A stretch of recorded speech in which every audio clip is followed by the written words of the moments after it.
So, looks like you blew it.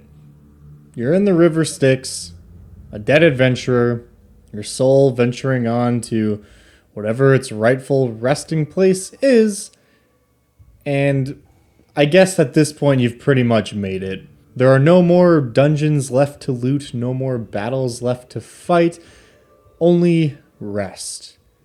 Unless you were a shit human being, in which case eternal damnation in whichever of the 9 hells is most ironic given your particular sins, but that's neither here nor there. The point is, souls that float through the River Styx onto their afterlife are supposed to be safe. The currents of the River Styx are certain death to any mortal that would dare wade into them, and most immortals are smart enough to know not to go near them. There's a reason that demons and devils and angels and whatever don't go fishing in the river. There's nothing good in there. Just a bunch of souls, and depending on which version of D&D you're playing, the occasional giant death worm or two. But, as with pretty much any rule, there are, of course, exceptions. Today's creature is one that defies all logic. Not only does it willingly go into the River Styx, it does so to survive. And those souls drifting onto their afterlife might not be as safe as they realize.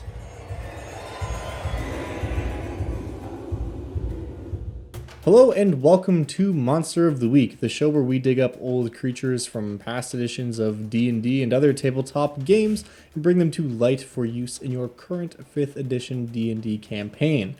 My name is Josiah, also known as Dungeon Dad, and today we are talking about a very special little fiend from Pathfinder. The Astradaemon is truly unique in its position within the cosmology, as well as what service it provides. Like most fiends, it is tremendously abhorrent to just look at. It has this semi-translucent skin that covers its entire body, long, gangly, spindly arms, a long neck that ends in this kind of double jaw that looks kind of like an anglerfish, and just a random amount of tentacles seemingly sprouting from its back at any given location. Also, it has a tail double the length of its body, so that's cool too, I guess. The point is, it's a bad time. It's pretty ugly. So look at them. Now that likeness it has to the anglerfish or other terrors from deep within the ocean is no mere coincidence, because this thing of course does thrive in a body of water, not so much the ocean and more so the ever-flowing river of souls. The River Styx is where the Astradaemon makes its home and where it's able to really do what it does best, which is somehow survive in a place that is so infused with the very essence of death, and not only survive, but thrive. Because this creature sustains itself by consuming the souls of the recently deceased. Why go to the material plane and go through all the muss and fuss of fighting battles and claiming souls when you can just go straight to the source, take a dip in the river, have a feast, and call it a day? But where things start to get really interesting with these creatures is what they do with the very valuable and precious souls that they find. However, I'm getting a bit ahead of myself, so we're going to talk about that a little bit later when we go over some plot hooks and ways to actually use this monster in your game. But first off, we need to talk about combat and understand just exactly what it is we're going to be putting our players up against. And of course, as always, there is a stat block for this monster converted into 5th edition by yours truly, which you can find in the description below. Now, let's dive in and talk about some...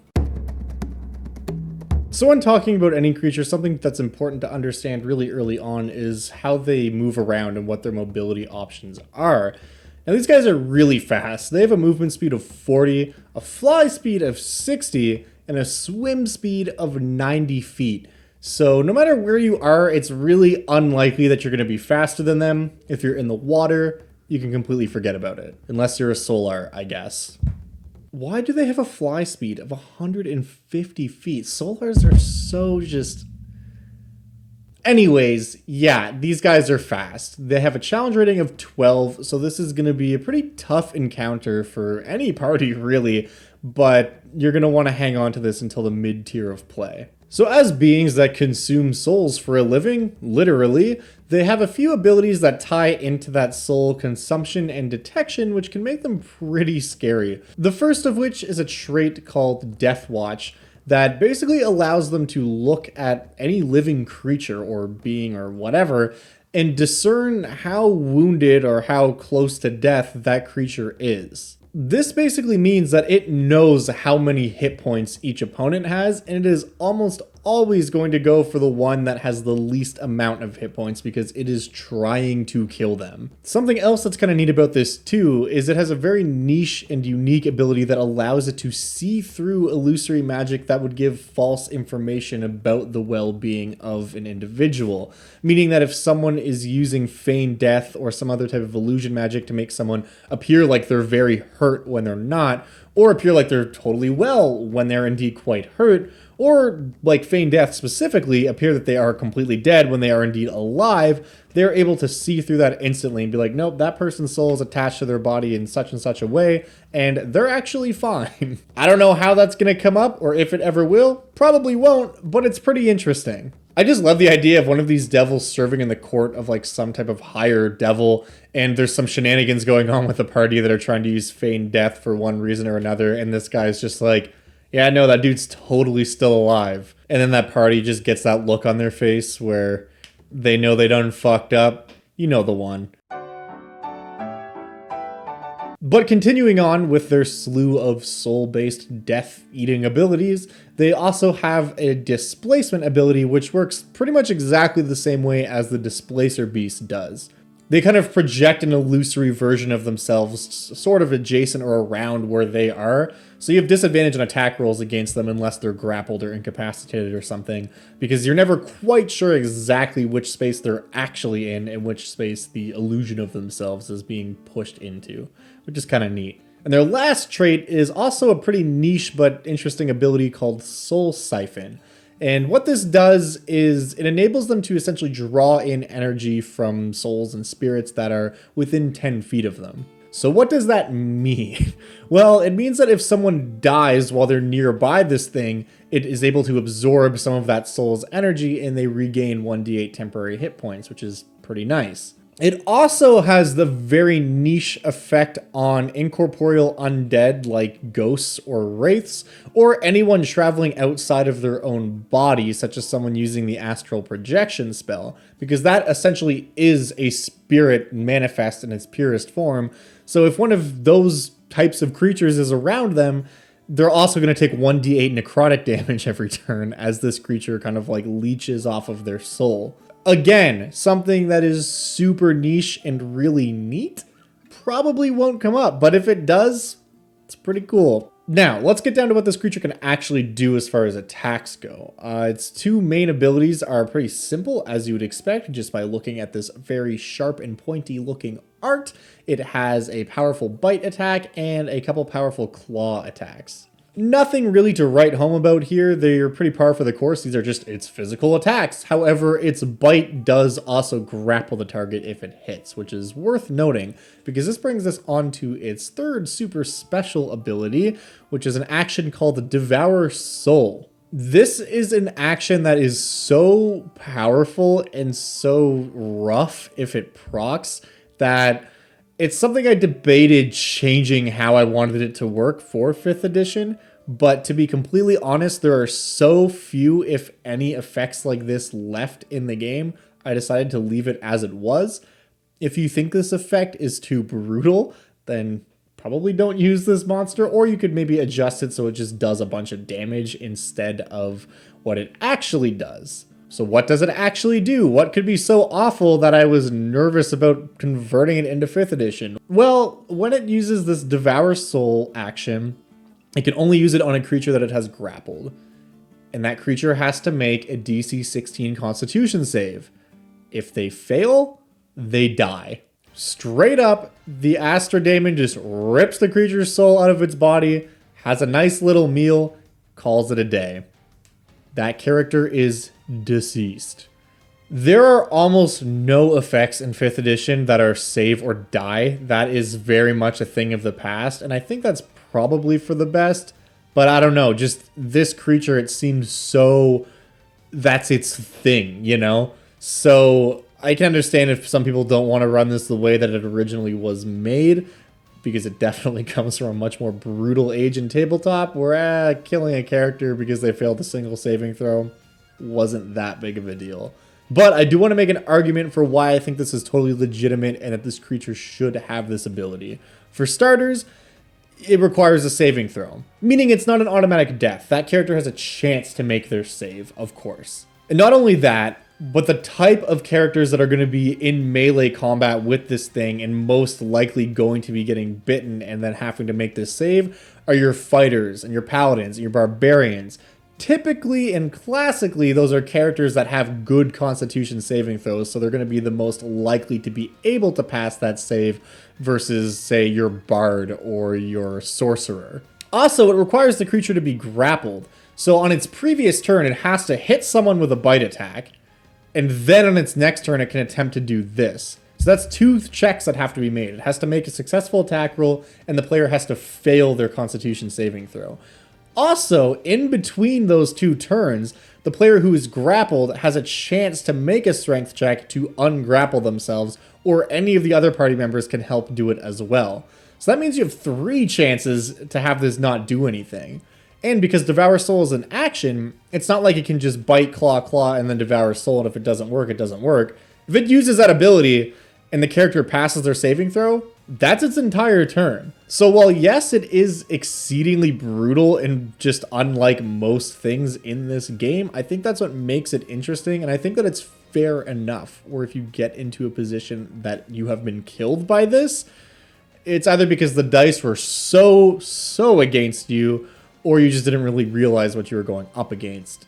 And as a DM, it's definitely our job to telegraph that. When it bites down onto someone and has them grappled, and you know it's going to try to use its Devour Soul action next turn, describe to that character how they can feel their energy being siphoned away before it even really happens, because it will telegraph, you need to get out of this thing's mouth or you're finna die. That said, it's possible they just fail all their checks and they do die by no fault of their own, and hey, that's the game. And if that happens, it is what it is. That's what this creature's designed to do.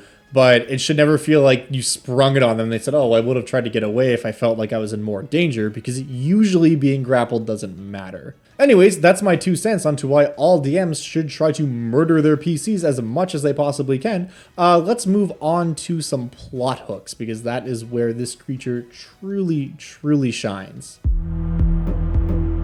So first and foremost, the Astradaemons are indeed devils, not demons, which is important in the D&D cosmology because it means they have rules, they have masters, they have laws, all that awesome litigation crap that devils are so in love with. I just want to know, what is the point of being one of the most powerful entities in the multiverse if you're basically just a cosmic death lawyer? I don't know. Like, Asmodeus, what's up, dude? What's going on with that? I'm worried about you, honestly. Like, it's not normal. Anyways, Astradaemons, of course, fall into that devil hierarchy. They have their own kind of spot within the giant pyramid scheme that is being a devil in Dungeons & Dragons, which means that they are often beholden to some type of master or more powerful devil. So, pretty much here's their deal. They go into the River Styx, they eat souls, they do all that crap, that's fine.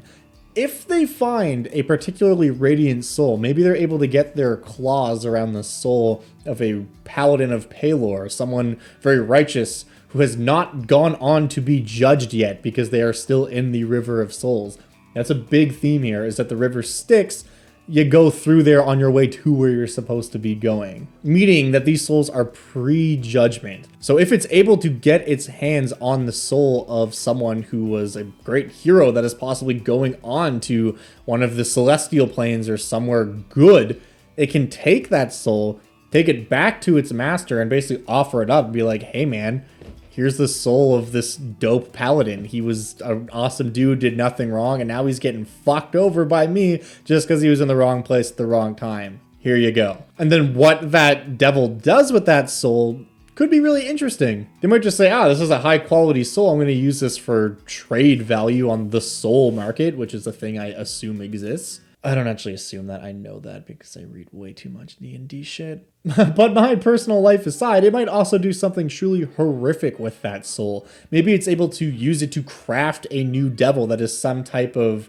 amalgamation and just abomination to what that soul was in its life. For example, the wrongly claimed soul of a paladin morphed into some type of devil could have some weird radiant abilities, but also be a devil. It's like the classic devil with angel wings situation. What's going on there? Where do you get those angel wings from? I don't know. Probably has something to do with a lesson about moral ambiguity and that character's backstory, but fuck it, let's kill him and take his loot. The point is, devils are evil and they are creative, and who knows what they could get up to with some powerful soul magic that they're not really supposed to have access to because that soul was wrongfully taken. And this could lead to retribution. Maybe there's some Solars or some whatever other angels are out there that are like, we need to go and kill this devil because he's taking souls from the River Styx and turning them into other devils. And it's bad. That's bad. He can't do that. Let's kill him.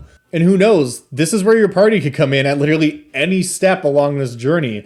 Maybe they're beholden to this devil for one reason or another through a crappy deal that the warlock made, so they have to help defend him against these celestials that are coming to cut him down. Or maybe they have to reclaim a soul of an important NPC that was taken by one of these demons, either through the River Styx, or maybe that demon just came to the material plane and was like, yoink, that's mine now, and then went back to its devilish master. So the party could be like, oh crap, we have to go get that guy's soul back, so then they go and kind of get entangled in this whole mess. Or maybe the party, conversely, is working for the Celestials, and they're like, hey, you guys are here, we want your help, come help us take down this devil, and we'll give you X reward. Or maybe you should just do it because you're a good person and he's killing people. Like, that sucks, that's a bad thing. Come help us stop him from doing it. And I mean, at its most basic level, if you don't want to get wrapped up in some type of grand soul-thieving plot, they could just make good random encounters along the banks of the River Styx or in that general area. Or I mean, hey, if you really want to use one of these monsters and your party is going nowhere near the River Styx, maybe he's summoned by some type of wizard as a familiar or a servant, the way wizards are ought to do.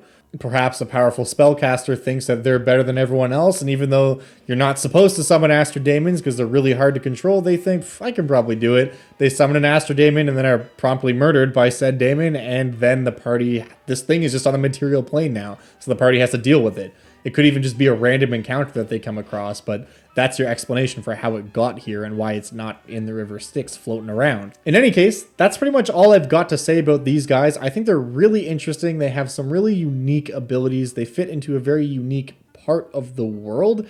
And even if you use them outside of the River Styx or any plots surrounding that, they can still be really fun to run in combat, and they're just scary. They're just scary. They're terrifying, both to look at and to be killed by. As I mentioned before, the stat block for this creature is, of course, in the description below in the form of a Google document. And of course, if you are one of my lovely patrons, you can get the whole Monster Manual 5th edition style stat block with the splash art and the whole description and some plot hook ideas and stuff all put together in a neat little package, which is, of course, on my Patreon page, which you can find in the description below there as well. I'm super looking forward to hear what you guys have to say about this monster. If you have ever used one of these in the past, maybe in a Pathfinder game, or if you plan on using this in the future in one of your D&D games. I cannot wait to hear how angry your party gets with you when one of them inevitably has their soul completely destroyed by this thing. Which actually reminds me of one last thing I want to talk about before we end this video. Getting your soul eaten by something is almost always a complete death sentence in Dungeons & Dragons. Like, if you die, but you can be resurrected. If your soul gets destroyed, well, tough luck, you're outie. But it does specify with this ability that it devouring the person's soul, it doesn't do it like a clean, it's like a chomping, disgusting, visceral feast of the person's soul, meaning a bunch of its fragments get left behind. And the creature's stat block originally does specify that enough of the soul is left behind for that creature to be resurrected. I think that's great. I think that's cool. It's like throwing the players a bone because like, oh, you just got killed by this horrible thing. But hey, it's not all bad. You can still be resurrected. However, because part of their soul has been eaten, I would absolutely use that as a roleplay opportunity. Like, describe to this player what it's like. Like, part of them is gone. And it's not just like losing a limb, which I'm sure would leave you with a sense of loss if you were used to having that for a long time.